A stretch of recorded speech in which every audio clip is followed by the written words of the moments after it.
Basically, we've been studying the company a bit, and there is clarity in some aspects, and in other aspects, I think where we need clarity, we'll just ask about that. Starting with, sir, I believe that a lot of these new initiatives and programs have started, such as Run, Build, and Grow, and Innovate, Incubate, and Invent. And basically, we've seen that you want to enter the digital space now. So you are going aggressively on the digital space, and from being focused primarily on BFSI sector, you also want to shift to telecom and media. So currently, I believe our revenue mix is largely dominated by contract staffing, which is around 61% of the revenue, and then capture and indexing is another 20%. Record to report is another 15%. So could you just give us a little more detail about this capture and indexing and record to report? If you could explain this to us, where we are currently, and to be in the digital space, how much is it contributing right now, and how much will we need to invest to reach where we are? Yeah, so maybe I think those numbers, maybe if I put it in context in the way the new 3i, how we have organized the businesses, you'll also see the reports, and even for analysts also, we'll be sharing it in a similar way so that it is easy for all of us. That's why I keep telling my teams as well. We need to align the way we report to our shareholders and investors to how we track our business has to be same. It can't be different, so it has to be absolutely, same and aligned.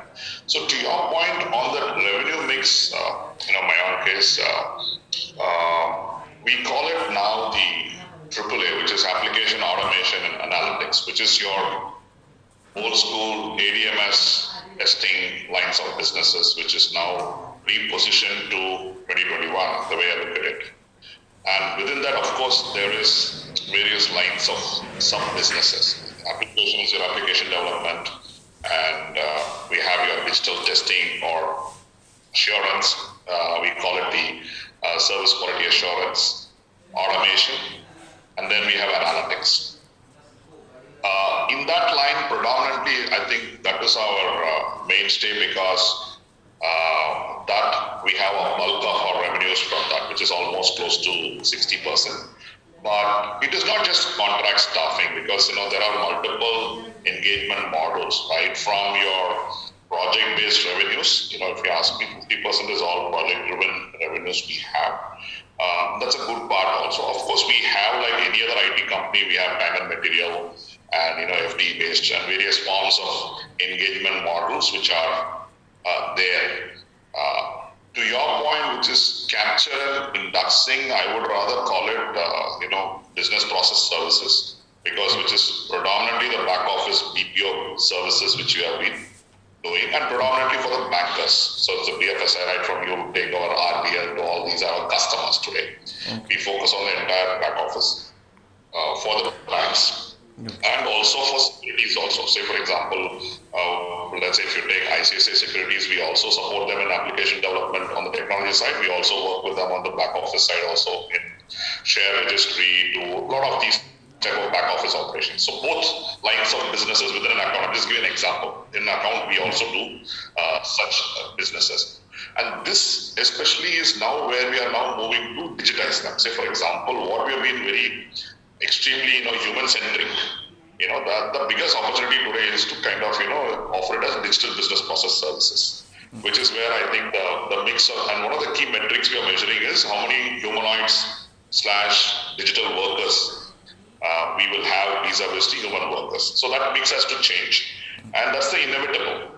And the whole idea is trying to see that how we will move the revenue per employee more by more digital workers and digital enablement. So if you look at our employee base today, almost close to say 5,000 as we speak, and our biggest challenge is we need to change the revenue mix, because predominantly we have been the mix of, if I can call it, offshore versus onshore mix has not been in line with other IT services companies, right? See, since we were predominantly a product company and we also did services, right? That's the way 3i was, at least for the last decade, right?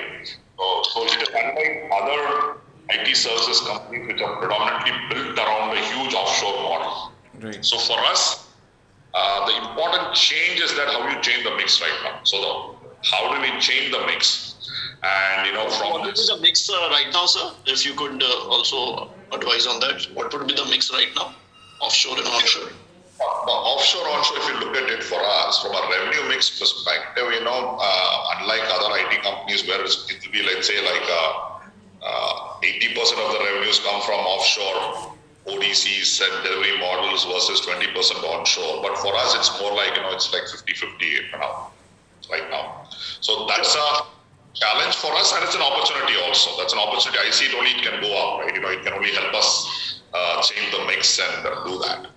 And the second thing, we're also saying that, what worked for IT companies maybe 5 years ago also won't work for us today. So when we are now rebooting and kind of, repositioning ourselves. So that is where we want to position ourselves as a cloud-first, digital-first company. And the right shore. So we're not too hung up on where the shore is, whether it's offshore, near shore, it's a right shore. So now a lot of conversations we are now having, even in the American market, is where we want to provide, everybody's now moving to sovereign cloud. Everybody's saying the cloud has to be in my country, and it's all like that. So we want to focus on that, the sovereign clouds. And also we are now launching our cloud-based products like Nure Edge and Nure Desk, and all these are Oracle configured cloud-based products, which also kind of enables us to also build confidence for the right shore. So for example, right now we're working with deals where we want to deliver from Eastern Europe for US. And the challenge is now then, the Eastern European operations has to be GDPR compliant. So the right shore, and in fact, I just got off a call from that folks. I was very surprised. The pricing of Eastern Europe right now is almost like Bangalore today, actually, for me. So, and the skill capabilities are also pretty strong. And for a small company like us, it's okay. Maybe for a large tier one, they may not be able to get 1,000 people. For us, I think we can get 100 people for sure. Is good enough with any of these countries, and a Java architect is almost the same cost or maybe slightly higher. Sure. Yeah. So continuing on the employee aspect, so I believe your recent numbers from an employee perspective, the employee costs are around 80% of your revenue, right? And you would know there's a huge talent war that is going on. Especially in the IT sector where wage inflation is really high. So while we are in the midst of this transformation, right, and changing a lot of things, right, from onshore, offshore to, digitizing the products and services offering, at the same time dealing with huge wage inflation. What do you think what would be the trajectory of employee costs over a period of time? And I know, I think what you referred to was to deal with employee cost as a percentage of revenue by dealing with revenue rather than looking at employee. Correct me if we got it wrong, but that is what I understood, that you would fix the revenue and by that way address the employee costs. Absolutely, spot on, Pranav. I think I'll kind of re-articulate this. In one of the investor calls, somebody challenged me by saying that you're already close to 700 crores, but your employee costs are high, of course. And I told them I'll give a guarantee or a blood comment in my own terms. I said I'll do 1,000 crores revenue with 100 crores PBT in 3 years. He said it's not good. I said, please understand where I am today. So the question which you asked, my challenge is not just growing from 700 to 1,000. My challenge also is to replace the existing revenue with more profitable revenue. So revenues have to be replaced because the current revenues have kind of a shelf life which needs to be kind of, which is not tenable for the long term. So we need to replace these revenues with better, profitable, digital-enabled or digital insight business. So that's very important. And that revenue, if you look at it, the growth side, which we are now building, the new deals, the people cost is only 65% or 60%, which is on par with industry. So that is the mix change we are doing right now. Very systematically, we are adding that business, but it will take time. Overnight it can't change, right? Because that has to. Maybe I see a 1 year's time. This will change. At least move from 80 to 70. The way I look at it. Do you expect a lot of attrition in the meantime while you are kind of refueling while being in there? Do you see a lot of attrition above normal compared to industry levels, or do you see a lot of reskilling, retraining? Because that also has its limits. The answer is both, Pranav. What we are doing is we want to be now that the new team, we have been almost the third quarter we are running together, right? And we are trying to fix, and a lot of new leaders have come in. We are trying to drive the change management within as well. So this run business, we want to kind of fortify that, and we are very clear what is going to be in the run business. And the only motive is that how do we change this construct of the run business to the point which you said today is at 80%. Can I get better margin enhancement out of it? Can I get more asset extraction out of it? So in the bargain, what happens, we also need to critically look at our human capital capability and competency. So there are three parts. One is definitely we need to upskill them. We need to kind of, do that, protect some of our top talents. And maybe we have to look at certain skill sets which are redundant, right? We can't carry them along, post 2021. So we'll have to figure that out. So we are in that process of,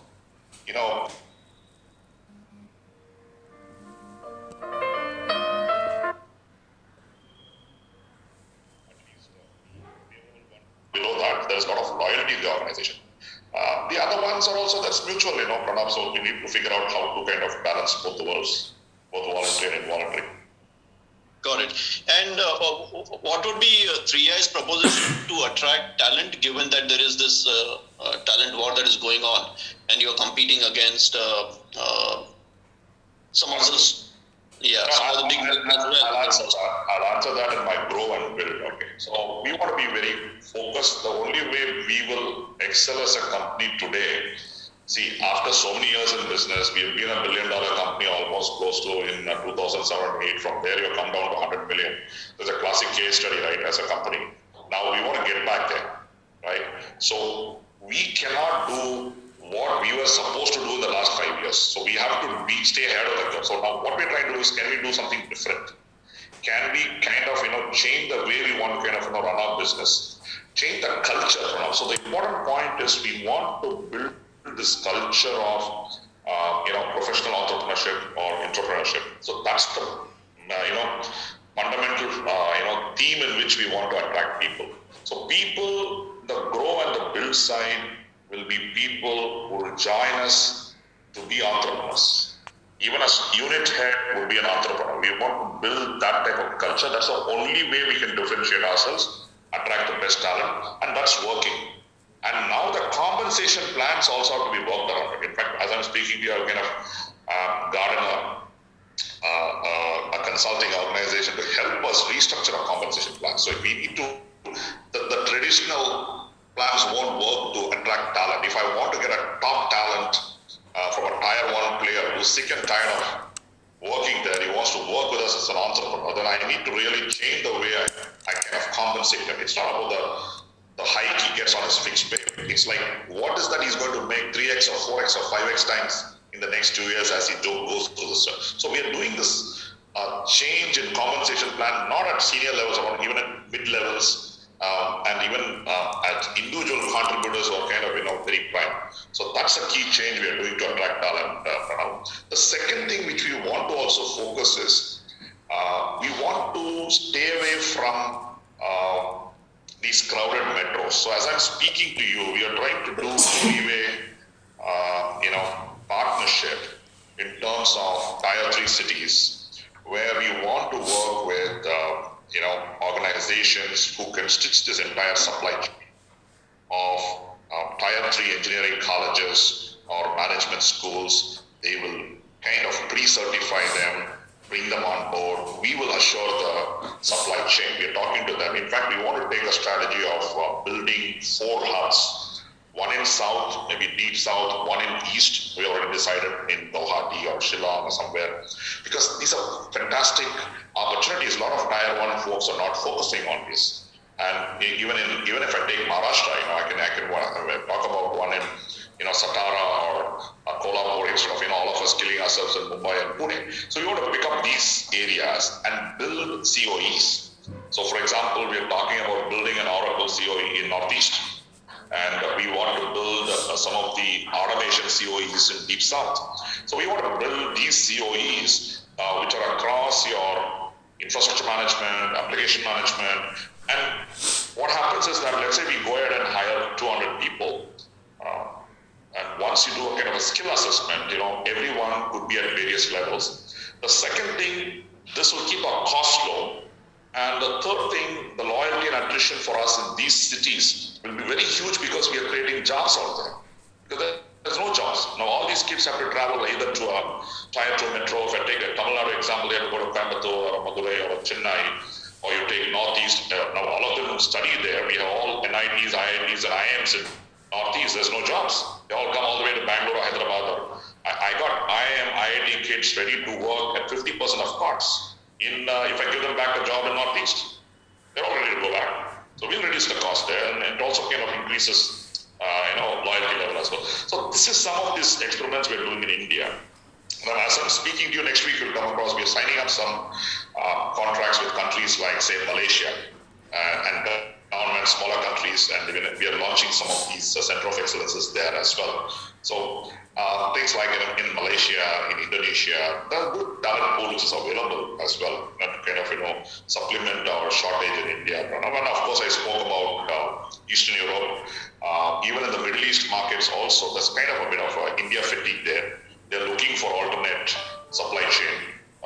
Jordan is something which we are now talking to the government, but we are very focused on any country we want to go. We are very clear, unless and until the government is ready to give us the support, the subsidies or whatever it is, we are not interested in that. If that is the case, we'll go and do business. Sure, appreciate that. So if we look at where we are setting ourselves to, in the direction in which we are setting ourselves, right? So we are around 600, 700 crores in terms of revenues, and we are looking at $1 billion by 2030, by the end of this decade, right? So we are talking about around. Just a caveat on that, just because the intent, the vision we set ourselves is organically we reach there, because in the past, 3i had become $1 billion through inorganic acquisitions, right? And also some of the CDR issues we went through in the last decade was this not so well managed acquisitions, right, as a root cause. So as a new team, we said that we will reach $1 billion organically. Now, of course, if we do an inorganic as well, somewhere down the line, once we stabilize our foundations and fundamentals, we'll do it much faster. But now, just kind of set the context. Yeah.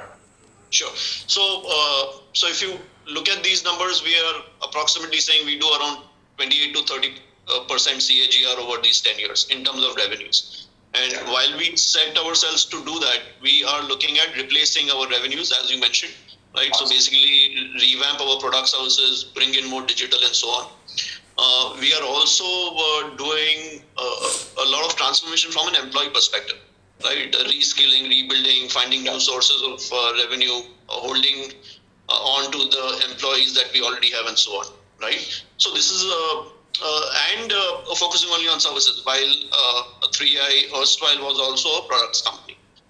So this is, and you mentioned that we do it only organically and not so inorganically, right? So given the size of the ambition that we have, growing at around 30% year on year for almost the entire decade, and the other transformation that we are creating, or we will need to create to compete with other Indian IT and global IT services companies, we just want to understand, are we biting off too much in terms of ambition, or how? I'm sure the team has thought about the plan and confident. That's a good question. That's a great question. I'll answer that also. The other aspect beyond the grow, I'll just set a context also, because in the grow part, as I said, we are working with all these New Ray brand of services along with Oracle, some of these, our Altiray branded, products, automation as a service, some of these lines. The other part is the build part. What we're doing is we are also building real next generation technologies. We've been able to bring on board a lot of entrepreneurs, as I said. In fact, those press releases will come shortly. And that we are focusing on cognitive computing, 5G services.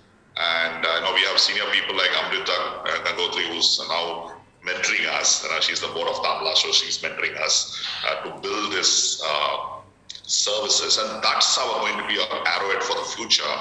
And we want to be known as a company, Pranav, who are experts in edge computing.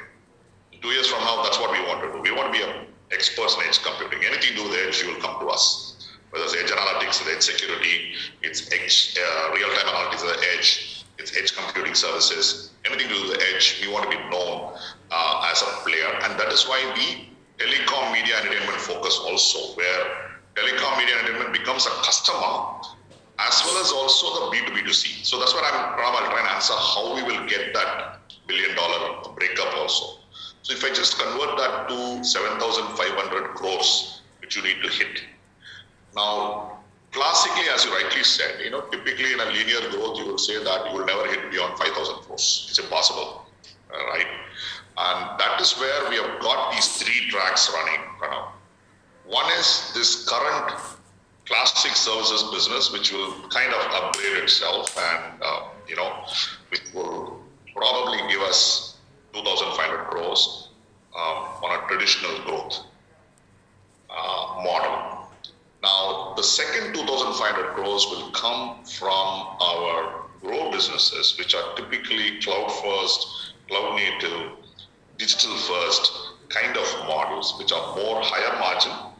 And we also want to attack the mid-market segments and the SME segments also to a level now where we will also get more top line and profitable top line. We may not end up doing 40-50% margins as we think in the other mid-enterprise to large.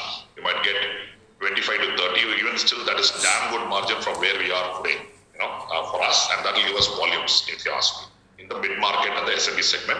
And that is where we want to look at 2,500 crores, because these are more or less pre-configured, standard, services for an industry. So if I take manufacturing, it's all pre-configured for them, and we want to kind of offer it in a box to them. So the kind of time to execution will be kind of shortened there. So that's the second 2,500 crores.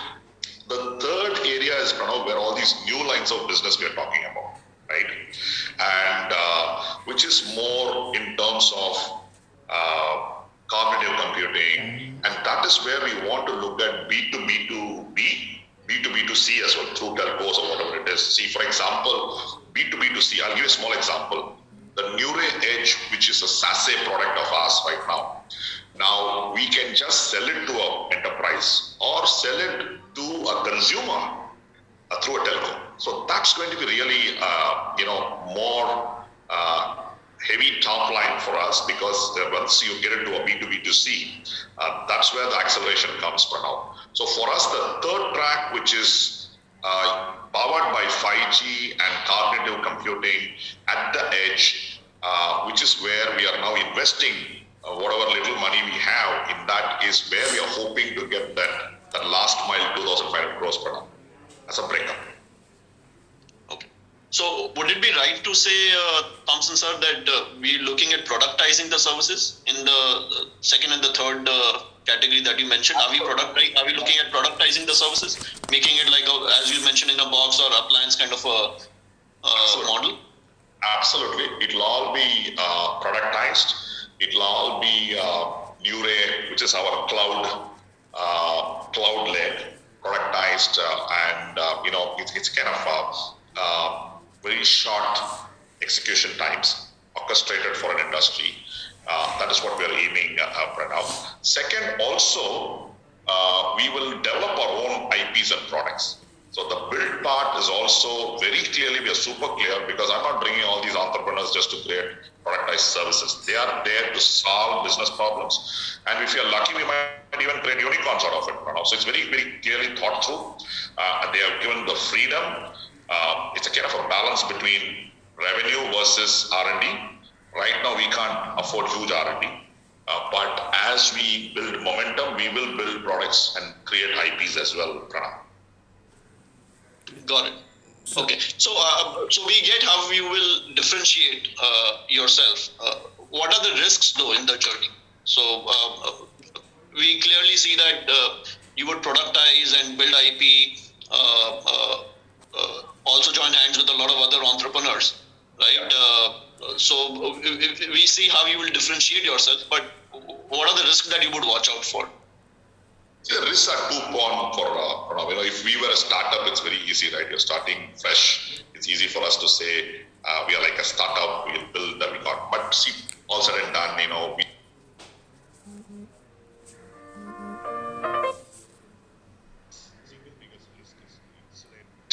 this new 3i from the old 3i. That's very important for us. So that insulating ourselves from past, it could be anything, out of the blue, a taxman can open a assessment and say, I want to reassess. Any risk, I'm just saying, you got a 25 years history, you need to be prepared for any risk which might come your way.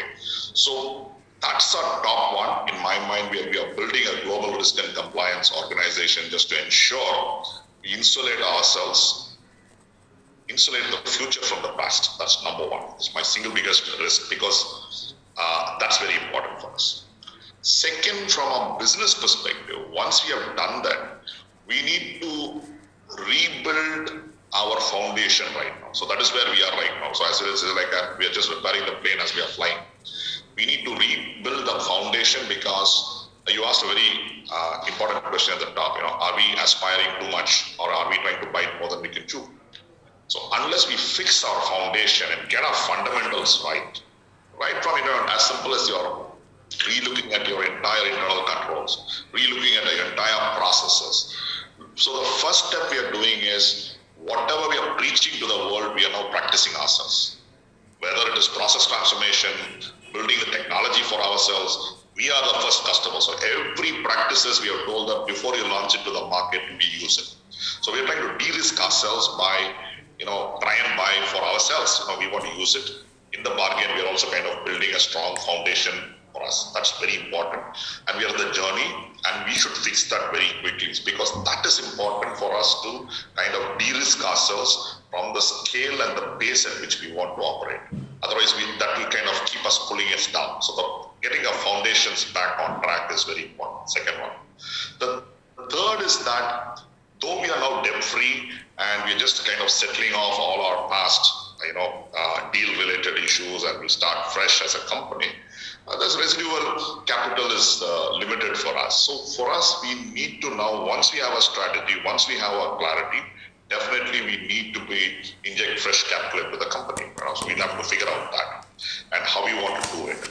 And we want to keep this grow and build as good as independent companies within the larger company. And then we want to kind of bring in the capital at the right time. So that is very important because only then our entire dream can happen the way we want to kind of progress. So, and of course, the final risk, Pranav, if you look at it, a post-COVID world, the single biggest risk I see is before at least we had the runway of transformation or disruption cycles where 5 years or 3 years or whatever it is. Now we have to really think ahead of the curve, very ahead of the curve to kind of de-risk ourselves. So that is why we want to kind of keep the build organization focused on thinking ahead of the curve and not have revenue focus on them, because if I have revenue focus, then they get distracted into more tactical services revenue. So that's a risk for us because we need to generate enough profits on the other side to ensure the build guys are not distracted. Because they get distracted, then we are not future-proof. That's a big risk, the way I look at it. So, absolutely. Capital are you looking out for in coming few quarters, or are you thinking of any more investments and what kind of dilution would one see in the next, say, 2 or 3 years period? See, it's still very early days, Mike, but, on the roadmap, definitely we need to look at it, because once the dust settles down, we are very clear about it. We need to have a kind of investment roadmap for sure, because for our growth strategy, our investments have to follow. But, broad level, on a very high level, we have not really thought through it. Maybe I can take those questions when we meet in Q4, because we are planning for the next financial year, also the AOP plan and all that, and we can also divulge more concrete plans. But the answer is for sure, we want to raise capital. KPMG is advising us on the entire global restructuring, because we are now restructuring the entire old subsidiaries. We are coming up with the new subsidiary structures, and which is fit for this strategy. So they are helping us with all that, the insulating the past and the future. So once that plan is ready, then we'll be able to kind of go to the next level in terms of investments and capital, and how do you want to do that. So maybe the next time around when I speak to you guys, I'll be more than happy to share more details. By the time all this, So with the current size of the balance sheet, we are at 700 crores kind of a revenue. So with this current size, how much we can scale it up to without any further raise of capital? see this easily, if you ask me today, we can definitely scale it up to 1,000 crores, which I spoke about, the 3-year target we are talking about. So 1,000 crores, we can do it. The capital will be required more so on the build side, Maya. I don't think we need any capital to run our current run and grow business. But the build side is where we need capital for sure, right? Because, say for example, we are setting up a IIT, Chennai 5G incubator. We are taking the research part. See, we can go set up a small one with, say, 25 seaters with our current finances. But if I have to expand that, I need capital. As an example, I'm saying. We are similarly putting a small one in IIT Guwahati. We are doing one in, all this stuff. But to make them 200 people or 250 people or for more stuff, that I don't think we can do that. Our current balance sheet can't take all that. Correct. So I have just sorry to interject. So at current rate, what are we quarterly? What are we investing for this vision? And are we expensing it through the P&L, or it's going to our balance sheet? If you could give that quantum. And Great question. So the entire build part we want to do through the balance sheet only, because it is fundamentally we are building IP. Yeah, okay, we want to build IP with products or platforms. So all these IIT research park and all these ones are all focused on that. So that will come through the balance sheet only. Okay. Right? We'll analyze it and we'll bring it. Because the current P&L can't even fund it. If you read it, it can't fund it. It can't. Exactly. So can only take care of the run and grow to the point your colleague asked. At the max, we can drive our current business from 700 to 850 to 1,000. That's all we can do, if you ask me. And so currently, what are we investing on a quarterly basis from the P&L? Are we investing anything at all?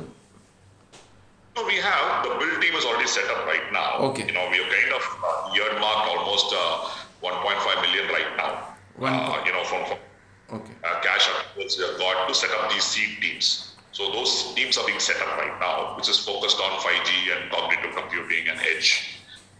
So already the first team is ready, the leaders have come in, so they are starting to work on it. So this $1.5 million you're saying is the total absolute amount, or this is what we are spending on a recurring basis quarterly to maintain this? No, this is what we have set aside for this financial year. For this, okay. So for the seed capital to set this up. Okay. Because see, we didn't want that to get distracted with the regular operations. Right. So And you mentioned that you've got someone from Tanla platforms as an on your for your advisory. No, not from Tanla. Amrita Gagodri sits on the Tanla board also. Okay. Now signed up with us as a mentor for the 5G cognitive computing services. So she's mentoring the team. Right. So, but they are more on the CPaaS side of services, right? No, that's what I'm saying. She happens to be there. Nothing. Okay. They are Okay, I know. Yeah. Okay. Yeah. She as an individual, she's an ex CTO of Airtel. CTO of Vodafone UK. So she's kind of mentoring us in the telecom and the 5G and cognitive space. She also happens to sit in the Tamla board. Just to clarify. Okay, sure. So do you expect our margins to be much better than other IT services sometime through this journey, because we're looking at productizing most of our revenues? Yeah, absolutely, Pranav. See, I'll tell you some of the deals we are closing today, because it's a mix of 2-3 things. One is we are transforming and we're also cannibalizing revenue streams. Say, for example, some of the deals we are closed in cloud. I'll give you a classic example. We are cannibalizing the CSP, which is a low margin business. There is an MSP who's doing that business where he makes more margin. And there is a transformation guy who has also to help the company transform the cloud footprint. 3 people are there. Now we are trying to do these 3 things together. The CSP, MSP and the transformation guy. So we might end up in an average, say 40% GM margin as an example. But once we do that, we're also doing for a lot of mid-market companies where we are saying we will do it end-to-end. We just not take over your existing customers right now, we manage it for you. All new customers you onboard, I just give you one rate. So what happens, we'll grow along with him. So today I might migrate 100 of his customers, his entire cloud, I manage it. From tomorrow onwards, every customer I give a flat rate to him. I'm saying for every customer I onboard, I'm going to charge you $10,000 per month. I'll manage everything end to end. So for my customer also, it's very clear because it's standardized, it's productized. He doesn't have to go to 3 people. He just deals with us and he just focuses on his core business. But isn't that more risk also, because we've seen larger companies doing that kind of pricing strategy where they would relate the pricing to the customer's business outcomes. So wouldn't this be more risky for somebody like 3i? No, absolutely, Pranav. It is risky.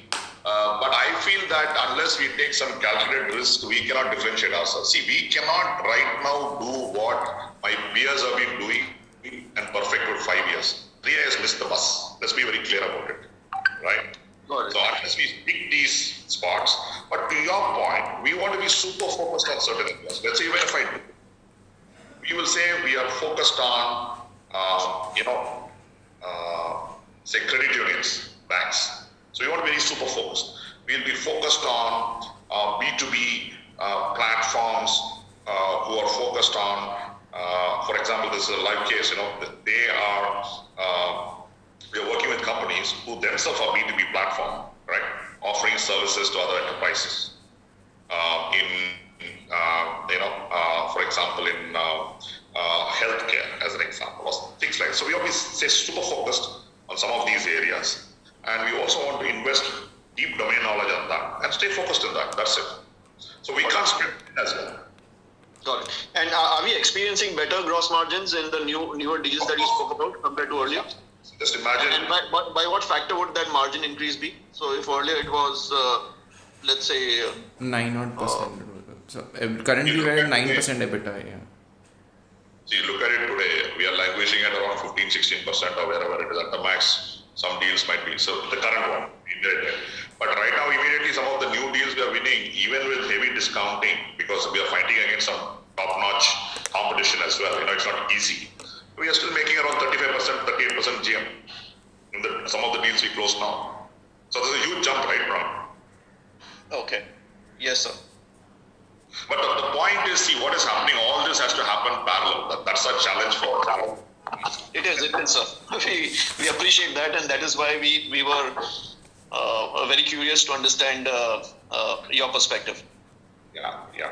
So how's the pipeline, sir? How is the response of the market to some of the new offerings that you have, and how does the pipeline look like? So if we are looking at 1,000 crores in 3 years with 10% EBITDA, as you mentioned, how does the pipeline looking? And do you see a lot of repeat customers in that? It's pretty good, I'll tell you. There are 3 tracks which are happening. See, some of the existing customers also are now starting to look up us and say, okay, because see, every customer brands you as a particular service provider, right? Even if you've been with them for 5 years, he thinks that you can only do this.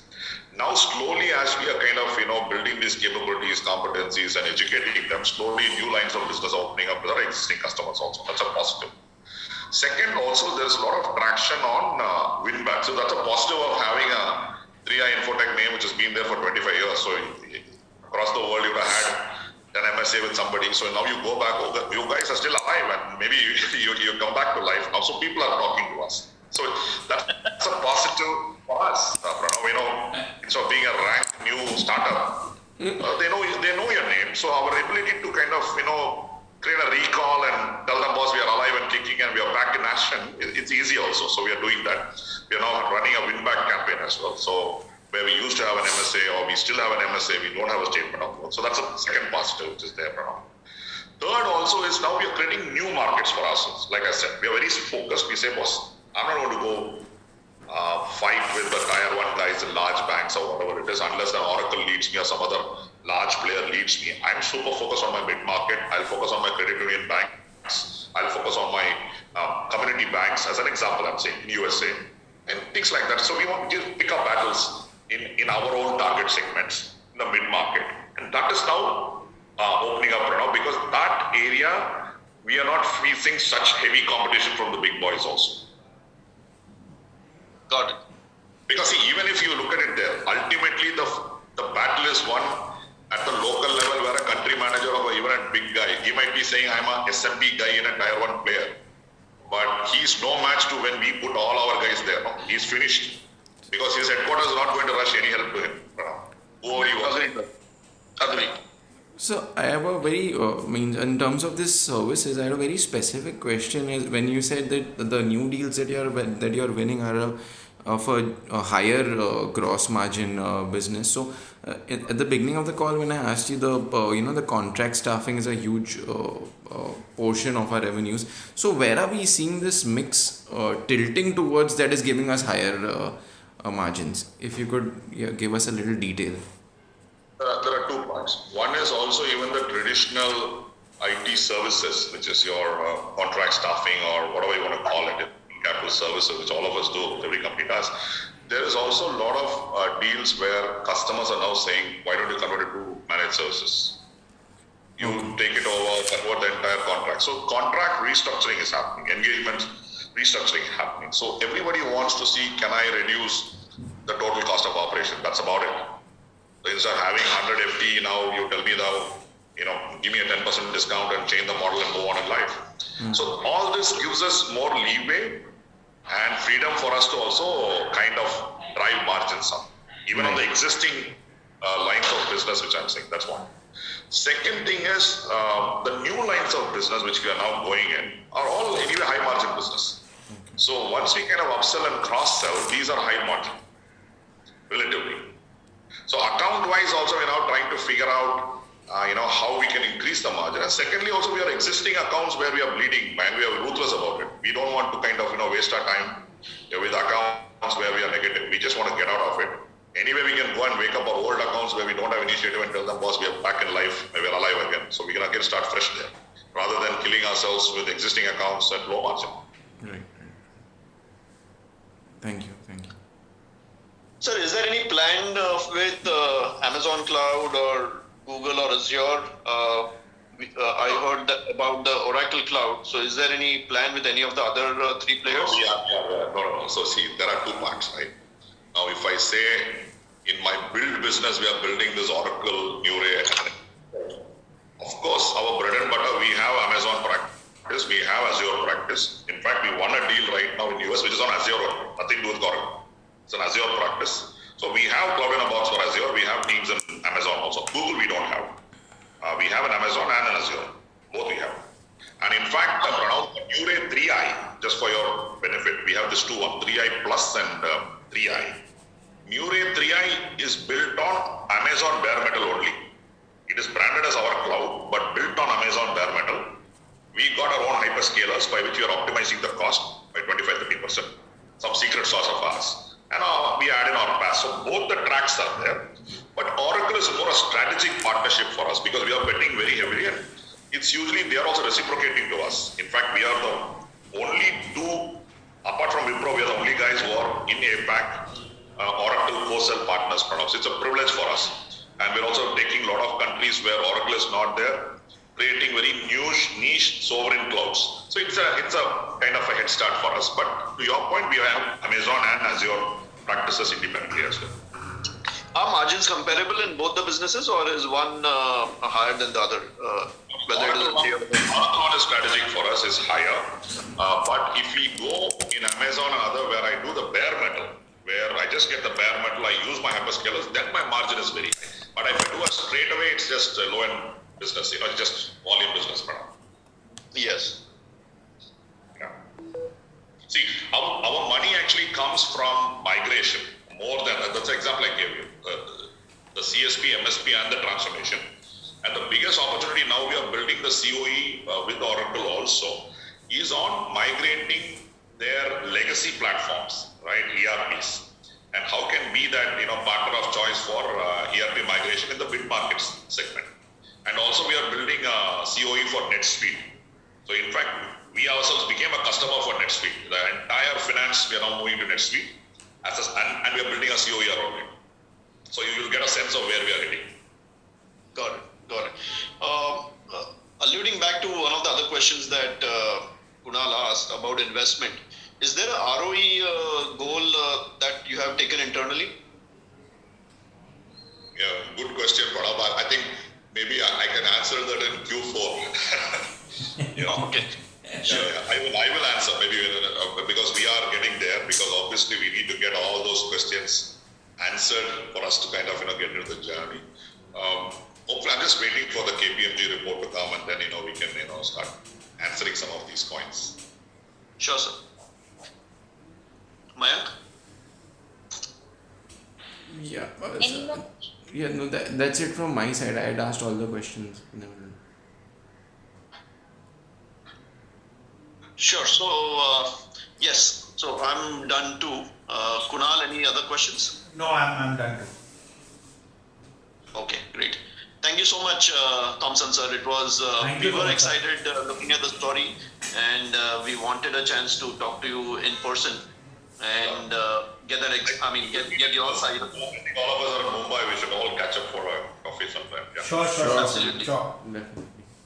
Okay. Yes. Thanks a lot. Thank you. Thanks, Thanks guys. for your time. Thank you so much. Bye. Thank you, Thanks, sir. Ritu. Thank Bye, you, team. sir. Thank you.